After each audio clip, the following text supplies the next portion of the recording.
Assalamualaikum warahmatullahi wabarakatuh. Waalaikumsalam warahmatullahi wabarakatuh.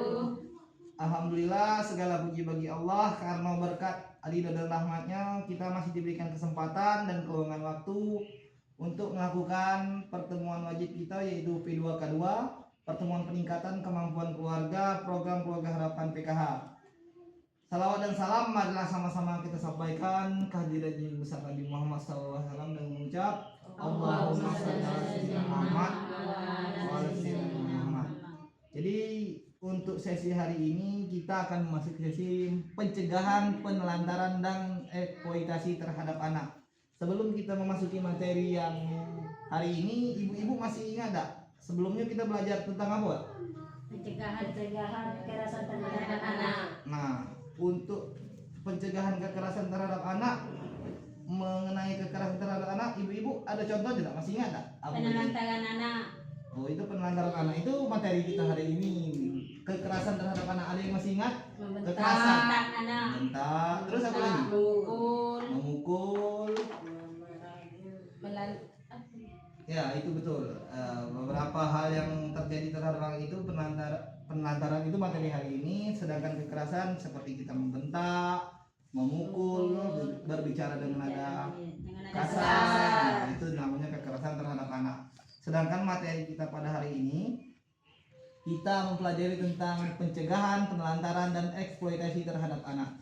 Jadi tujuan pembelajaran kita pada hari ini yaitu ibu-ibu mampu memahami ataupun menjelaskan, mengidentifikasi, memberikan contoh konkret mengenai cara mencegah penelantaran dan eksploitasi terhadap anak.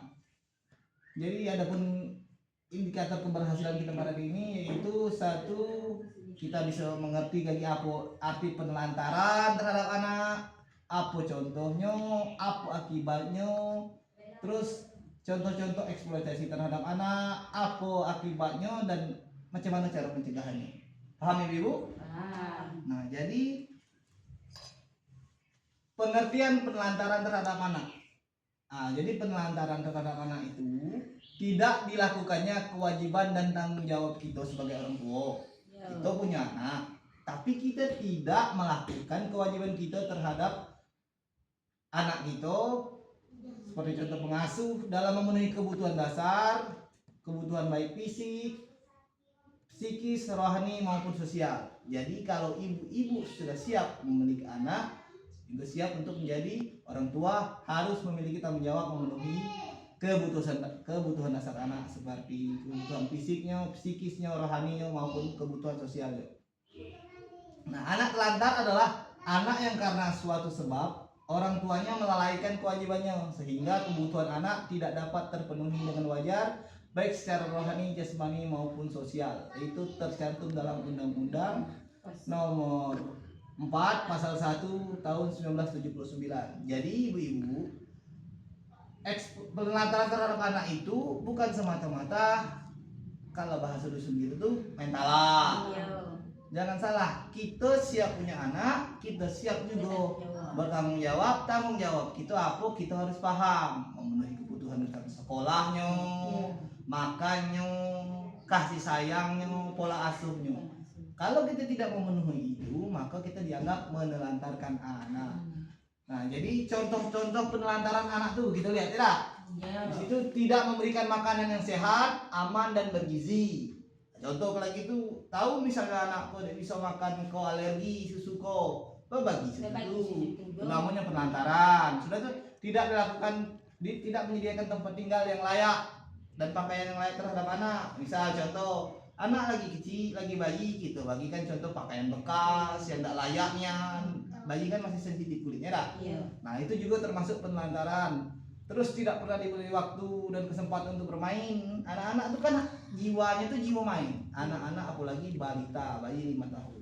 Kita tidak bisa anak-anak itu kita belajar terus. Dunia bermain. Itulah salah satu penyebab anak itu kayak gitu tidak berkembang di sekolahnya, karena kita dari kecil sudah kita porsir untuk belajar terlalu giat. Sedangkan anak-anak itu jiwanya masih untuk bermain. Terus tidak diizinkan bersekolah. Nah, contoh anak yang tidak diizinkan sekolah tuh, sedangkan kita KPMBK sudah dibagikan bantuan untuk anak sekolah, malah anak tidak boleh sekolah. Kami tidak sanggup. Setiap jadi orang tua kita harus memiliki tanggung jawab untuk anak kita, yaitu memenuhi kebutuhan dasar, salah satunya pendidikannya.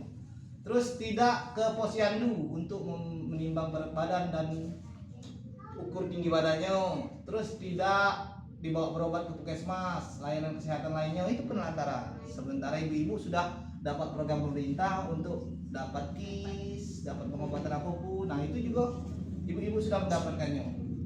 Tidak mendukung pendidikan anak. Nah anak itu tidak mendukung pendidikan anak itu seperti anak kita misalnya nak masuk SMA, kita paksa untuk masuk pesantren. Tidak terjadi diskusi dua arah. Memang betul pesantren misalnya kita mengarahkan anak ke kegiatan agama. Cuma kalau ibu-ibu nanti itu memaksakan, anak itu akan mental dengan sendirinya bakal berhenti sekolah. Jadi itu paham ibu ya? Itu termasuk penelantaran. Nah jadi kita tidak ada diskusi dua sisi. Mengaku anak itu harus itu, mengaku anak itu harus tidak itu. Nah, jadi sekolah itu penentuannya dua sisi, orang tua dan anak. Karena yang menjalankannya anak, kita sebagai penanggung jawab. Terus tidak memberikan kasih sayang terhadap anak. Contoh anak yang tidak diberikan kasih sayang tuh, setiap anak kita mendapatkan sesuatu, kita tidak memberikan pujian. Sedangkan setiap anak kita berbuat salah, kita bagi caci maki. Itu penelantaran namanya.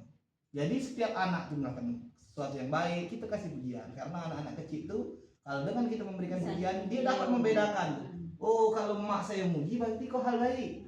Oh, tapi kalau emak saya kok malah, oh kok udah baik. Itulah tujuannya anak itu diberikan kasih sayang. Sementara tidak kita diberikan kasih sayang, itu dianggap penelantaran. Bahasa dusun kita tuh main talak-talak ya. Belajar aku dulu. Sudah tuh tidak mendengar pendapat anak. Itu saya bilang tadi, anak itu manusia individu juga, punya hati, punya otak.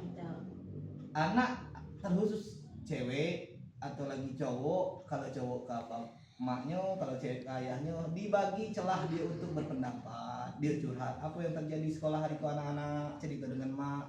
Jangan kita marahi kalau dia salah, maka akan terjadi kedekatan emosional antara kita dan anak. Terus tidak memberikan kesempatan beribadah, itu juga penelantaran. Apalagi di agama kita, anak yang sudah balik itu diwajibkan untuk beribadah, sholat.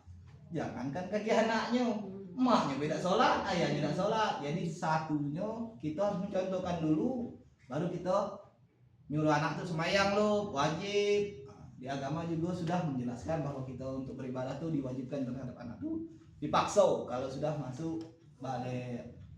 Terus tidak mengajarkan untuk menghargai orang lain atau berhubungan baik dengan orang lain. Nah itu tadi untuk memenuhi kebutuhan sosialnya, kita harus memberikan contoh kepada anak. Lo bahasa kita ya, anak kok kanti kau, jangan main pukul-pukul. Kok abang kau, jangan main panggil kamu. Kok adik, jangan dimben elo-elo, dia elo-elo. Nah itu kita mengajarkan contoh yang baik, biar dia mengeksploitasikannya. Kalau kita tidak mengajarkan, tuh lepas anak kena peluang, nah itu penelantaran namanya.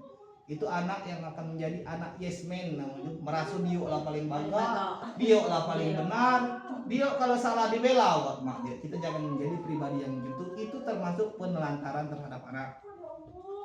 Terus tidak mengajarkan ditinggal sendiri.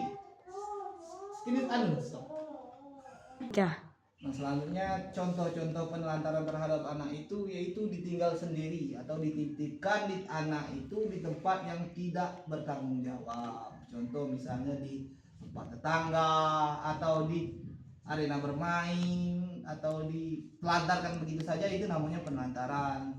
Terus di dalam kurun waktu yang tertentu anak itu tinggal lama gitu. Misalnya pergi ke JPT, ayahnya tidak katik, kakaknya tidak katik, emaknya katik, main tinggal di rumah dewe. Itu penelantaran. Nah jadi tidak dipedulikan anak itu sama dengan tidak dipedulikan, itu namanya penelantaran. Nah sebelum kita masuk sesi selanjutnya, saya bacakan dulu ada kisah Taspirin, bocah 12 tahun yang harus menghidupi ketiga adiknya ya. Jadi saya bacakan dulu. Di sebuah dusun di desa Gunung Lurah, kecamatan Cilegon, Banyumas, Jawa Tengah, Taspirinku umurnya baru 12 tahun. Terus dia harus mencari nafkah untuk menghidupi ketiga adiknya, Dandi, Rianti, dan Dario. Masing-masing 9 tahun, 7 tahun, dan 5 tahun. Nah ayahnya kok pergi bekerja di Kalimantan, tinggal jauh misalnya tak? Bersama dengan kakak tertuanya, kakak paling kedamel pergi juga ke Kalimantan. Terus sementara ibunya meninggal akibat tertimbun longsor saat sedang mencari pasir 1 tahun lalu. Ketiga adiknya kini sangat mengandalkan Tasbirin yang setiap hari harus bekerja di sawah dengan mencangkul, membersihkan sisa-sisa padi serta menanam padi bersama warga desa pada saat masa tanam. Hampir setiap hari Tasbirin kau pergi ke sawah untuk mencari uang menghidupi ketiga adiknya. Kalau berangkat ke sawah jam 7, baliknya jam 12 siang. Kadang sehari cuma dapat 30 sampai 40 ribu. Itu beli beras dan sayur, sisanya untuk jajan adiknya. Jelas bocah yang telah putus sekolah itu. Pagi sebelum dia berangkat ke sawah, Tasbirin harus memasak nasi dan sayur untuk adik-adiknya. Selain memasak, dia juga harus mencuci pakaian, menyapu, serta memandikan adik-adiknya. Tapi bukan hanya sekedar memandikan dan memberikan makanan untuk adik-adiknya, dia pun bertanggung jawab terhadap akhlak adik-adiknya dengan mengajak adik-adiknya sholat dan mengaji di musola depan rumahnya. Nah, jadi dari contoh kasus Tasbirin kok ibu-ibu dapat tak mengambil kesimpulan ataupun dari yang kita pelajarkan tadi, apa yang terjadi dengan Tasbirin? Ada yang bisa jawab? Kan? Ya. Nah, jadi dari kasus yang saya bacakan tadi, coba saya tanya ya ibu-ibu. Apa saja pekerjaan dan tanggung jawab yang dilakukan oleh Tasbirin dalam menghidupi adik-adiknya? Ada yang masih ingat? Mencangkul, mencuci pakaian, Terus? Masak sayur sebelum berangkat ke sawah Nah, ya, untuk itu. adik-adiknya. Berarti pekerjaan Tasbirin kok sudah menjadi tanggung jawab dia, era. ya Terus apa yang dilakukan oleh Tasbirin itu layak tak dilakukan untuk anak seusia Tasbirin itu? Tidak ya, layak. Kenapa tidak layak? karena di usia 12 tahun itu lagi banyak bermainnya. Ya betul. Jadi Tasbirin itu belum layak untuk menghidupi keluarga anak-anaknya tuh, sedangkan dia masih kecil, masih butuh Iya. bermain sayang, iya. dari orang tuanya, era. Iya.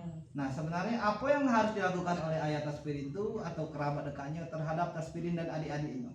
Kalau pendapat ibu-ibu, apa yang Harusnya ayahnya harus bekerja dekat dengan anak mereka. betul. Jadi ya ayahnya itu harusnya bekerja, jangan terlalu jauh dari Jauh anaknya, dari karena anaknya masih butuh kasih sayang, masih butuh ayah sosok orang tuanya. Nah, jadi untuk kasus Tasbirin itu kita anggap selesai. Simpulkan jawaban lagi kita buat di kertas. Silakan ibu-ibu tulis di kertas. Apa pembelajaran yang kita pahami mengenai penelantaran dan eksploitasi terhadap anak? Paham ibu? Paham. Nah, setelah kita melakukan diskusi kelompok tadi, silakanlah kelompok masing-masing untuk menjelaskan ataupun mencontohkan kasus-kasus yang terjadi di sekitar kita mengenai penelantaran anak. Nah, kita mulai dari kelompok satu. Kelompok satu apa hasilnya? Coba contoh penelantaran anak itu apa?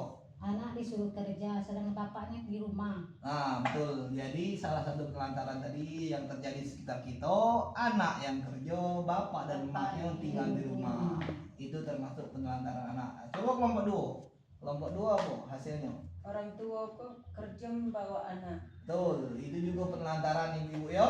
Ya. Kalau kita bawa anak saat kerja berat itu termasuk penelantaran. Karena anak itu tidak diwajibkan untuk terlibat kerja, apalagi kerja yang berbahaya. Contohnya kayak kita bawa manen sawit misalnya kan. Itu termasuk penelantaran anak. Terus kelompok 3, coba contohkan. Anak disuruh mengemis. Nah, yo, anak disuruh mengemis itu agak jarang terjadi di pedesaan seperti kita. Namun di kota-kota cuma tidak menutup kemungkinan bakal terjadi juga sekitar kita. Maka jagolah anak-anak masing-masing jangan sampai terlibat untuk kegiatan yang seperti itu. Mengemis anak itu sangat tidak pantas bagi anak-anak.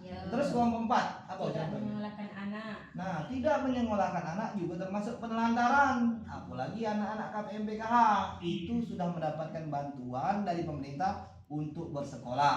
Jangan sampai anak tidak disekolahkan. Terus kelompok 5, menjual anak kepada orang lain. nah itu yang lebih parah lagi ibu ya. Jangan sampailah terjadi anak yang orang anak berusaha Mau berdoa pas ibu-ibu ataupun siapapun dapat anak malah dijual. Itu sangat-sangat penelantaran. Jangan sampai terjadi di kita ya. Alhamdulillah lah ya. Nah, jadi akibat pelantaran itu anak bisa jadi putus sekolah, bisa jadi kurang gizi. Karena misalnya tadi tidak diajak kerja anak, tidak dibagi asupan gizi, bisa jadi juga anak tuh celako, luka, sakit-sakit gara-gara kita bawa ke tempat kerja ataupun mengemis tadi lah. Terus bisa digigit binatang buas, bisa digigit anjing, bisa digigit ular. Kalau kita biarkan anak tuh bebas kan. Terus sering anak tuh jadi takut dia kalau kita telantarkan tuh, karena dia tidak ada merasa sosok orang tua untuk melindungi dia dan mengajarkan dia. Terus kemampuan berbahasa anak jadi rendah. Anak tuh kalau dilantar tuh bercakap tuh tidak tahu dia mengungkapkan macam mana bercakap dengan orang lebih tua, macam mana bercakap dengan orang lebih muda. Dia tidak tahu, dia cenderung jadi anak yang pendiam gitu kan. Susah bergaul, terus anak tuh sering tidak apa ya? Sering marah-marah kan. Komunikasi dengan orang lain tuh kurang. Terus mengalami masalah penyesuaian diri pada masa yang akan datang. Jadi begitu dia masuk ke lingkungan baru, dia akan terganggu lah cara bergaul itu. Nah, itulah yang terjadi jika anak itu ditelantarkan. Nah, demikianlah pertemuan kita pada hari ini mengenai pencegahan penelantaran terhadap anak. Sebelum saya tutup, ibu-ibu sudah paham tak pembelajaran kita pada hari ini? Sudah. Nah, coba saya tes dulu yo. Coba jelaskan pengertian dari penelantaran. Siapa yang tahu? Orang tua tidak melakukan kewajibannya dan tanggung jawab pada anaknya. Nah, betul. Jadi itu tadi pembelajaran kita hari ini, pengertian penelantaran itu orang tua itu tidak melakukan tugas dan tanggung jawabnya terhadap anaknya, itu dikategorikan penalakan atau bahasa talak anak ya. Nah, terus masih nggak contoh-contohnya tadi? Coba. Masih. Apa contoh-contohnya ibu? Putus sekolah, Sekolah, membuang anak, mengemis, membawa anak kerja. Nah, itu banyak contoh-contoh yang kita jelaskan tadi ya. Tolong diingat, contoh-contoh itu sudah sering terjadi, perasaan kita lumrah, padahal itu termasuk penelantaran. Terus yang terakhir, apa yang terjadi terhadap anak jika dia terlantar? Oh, coba. Anak kurang gizi, anak putus sekolah. Putus sekolah, kurang gizi. Terus anak jadi pendiam, anak tidak bisa bersosialisasi terhadap teman. Nah, jadi tolong diingat pembelajaran kita hari ini apa itu penelantaran, karena ibu masing-masing punya anak, jangan sampai anak itu terkategori anak yang Terlantar.